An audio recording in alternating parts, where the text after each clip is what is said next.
नमस्ते। आज का कहानी रास्ते का भूत। मैं दिल्ली के एक फैक्ट्री में साफ सफाई का काम करता हूँ। मेरा घर फैक्ट्री से 5 किलोमीटर की दूरी पर है। मेरे पास एक साइकिल है जिसमें मैं अपने घर से फैक्ट्री और फैक्ट्री से घर आता जाता हूँ। एक दिन जब मैं फैक्ट्री से घर जा रहा था तो रास्ते में मुझे एक लड़की दिखाई दी और वो मुझे घूर घूर के देख रही थी। मैं उसे टालते हुए अपने घर की ओर निकल पड़ा। दूसरे दिन फिर वही लड़की मुझे उसी जगह पे दिखाई दी और वो मुझे फिर से घूरने लगी। फिर भी मैं उनकी तरफ पलट के नहीं देखा और अपने घर की ओर निकल पड़ा। मैं उसके पास रुका भी नहीं क्योंकि मुझे उस लड़की से डर लग रहा था।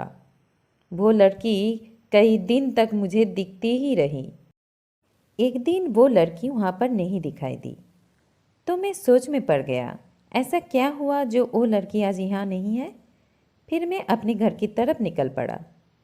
एक हफ्ते बाद मेरे घर पर एक चिट्ठी आए। मुझे पता चल गया था ये चिट्ठी हो ना हो उसी का ही है। उसमें उसका नाम प्रीति लिखा हुआ था और उसमें एक फ़ोटो डाला हुआ था जो उसी लड़की का ही है। मैं चौंक गया कि इस लड़की को मेरा एड्रेस पता कैसे चला। चिट्ठी में लिखा हुआ था कि कल जब फैक्ट्री से निकलो तो जहाँ पर मैं खड़ी रहती हूँ वहाँ पर आके मेरा इंतज़ार करना।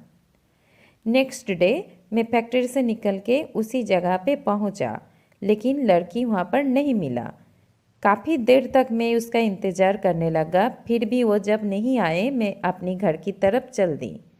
तभी मुझे एक बात याद आया, उसका भेजा हुआ वो खत के पीछे उसका पता तो होगा ही।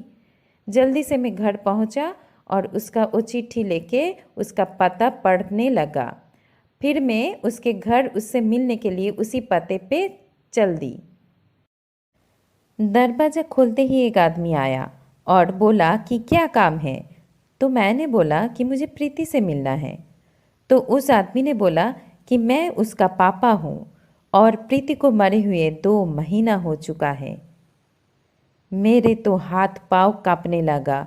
मैं सोच में पड़ गया कि वो लड़की जो मुझे रास्ते में मिली थी और जो मुझे चिट्ठी भेजी थी वो कौन होगी। मुझे लगा कि वो उसकी आत्मा होगी। तभी प्रीति के पापा ने मुझे दिखाया कि देख लो उसका तस्वीर पर माला पड़ा हुआ है। तभी मैं भाग कर अपने घर पहुंचा। फिर मैंने उस चिट्ठी को जला दिया और उस दिन के बाद से मैं कभी भी अनजाने लोगों से मिलना और बात करना बंद कर दिया।